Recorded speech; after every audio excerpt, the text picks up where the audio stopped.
Merci, Monsieur le ministre. La parole est à Monsieur Philippe Cordery. Merci, Monsieur le Président. Ma question s'adresse au ministre de l'Intérieur.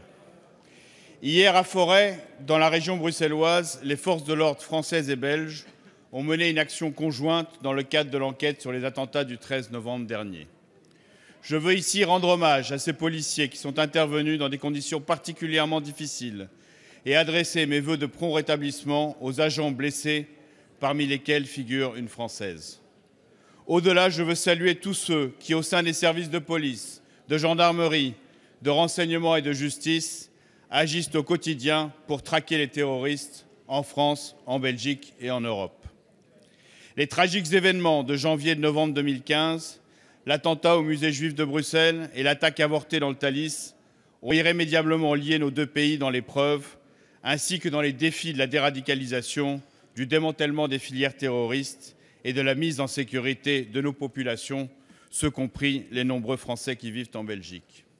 Une nouvelle fois, les événements d'hier démontrent que la coopération bilatérale en matière de police et de justice fonctionne bien et que les autorités compétentes se coordonnent et que ce travail porte ses fruits.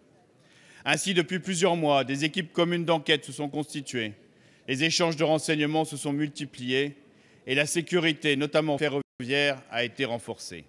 Le 1er février, un sommet franco-belge sur le terrorisme a par ailleurs réuni les premiers ministres, les ministres de l'Intérieur et les ministres de la Justice des deux pays afin de renforcer encore davantage cette coopération.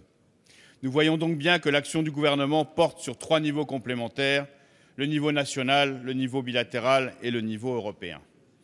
Pouvez-vous, Monsieur le ministre, nous informer plus précisément des opérations menées hier à Forêt et plus globalement sur les actions entreprises pour continuer à amplifier la coopération bilatérale franco-belge ainsi que l'action européenne pour lutter contre le terrorisme et assurer la sécurité de nos concitoyens?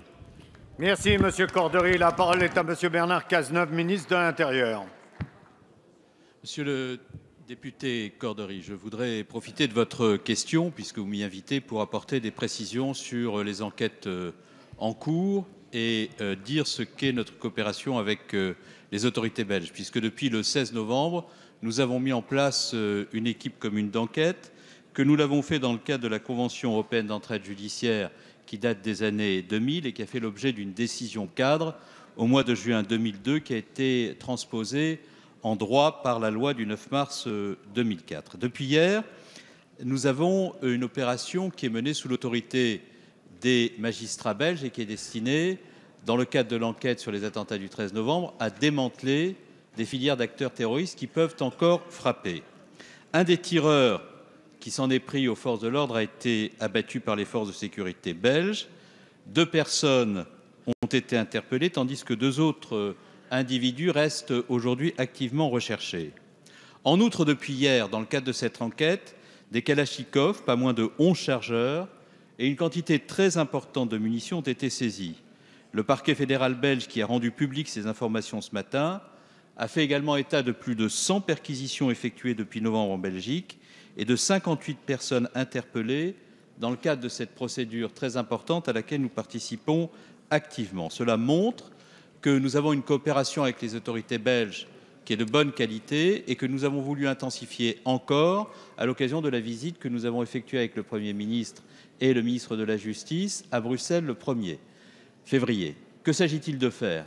De faire en sorte que le système d'information Schengen soit alimenté à l'identique par les 2 pays.